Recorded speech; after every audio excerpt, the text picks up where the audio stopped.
আসসালামু আলাইকুম এভরিওয়ান। তো গত ভিডিওতে বলেছিলাম যে আমাদের ফার্মের মুরগিগুলোর প্রচুর পরিমাণে ঠান্ডা লেগে গেছে। তো সেজন্য আমরা 2টা ওষুধ দিয়েছিলাম ঠান্ডার জন্য। তো 2টা ওষুধে ভালোভাবে কাজ না করাতে আমরা পরবর্তীতে আরও একটা ওষুধ অ্যাড করেছিলাম, সেটি হলো টাইলোডক্সিন প্লাস।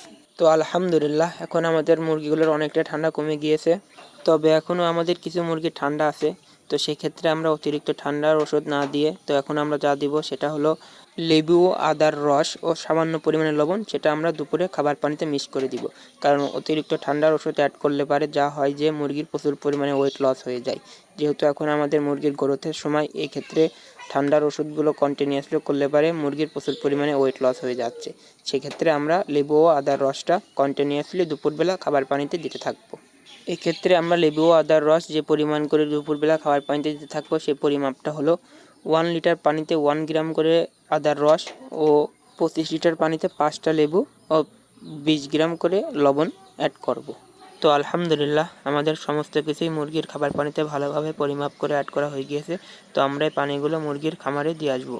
তো আপনারা দেখতে পাচ্ছেন যে আমাদের মুরগির খামারে পানিগুলো দেওয়া হয়ে গিয়েছে। তো আপনারা সবাই ভালো থাকেন, সুস্থ থাকেন আর আমার জন্য দোয়া করেন, যাতে করে আরও ভালো ভালো ভিডিও আপনাদের মাঝে নিয়ে আসতে পারি।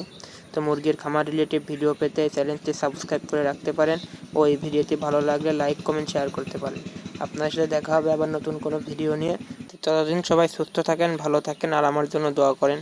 আসসালামু আলাইকুম ওয়া রাহমাতুল্লাহি ওয়া বারাকাতুহু।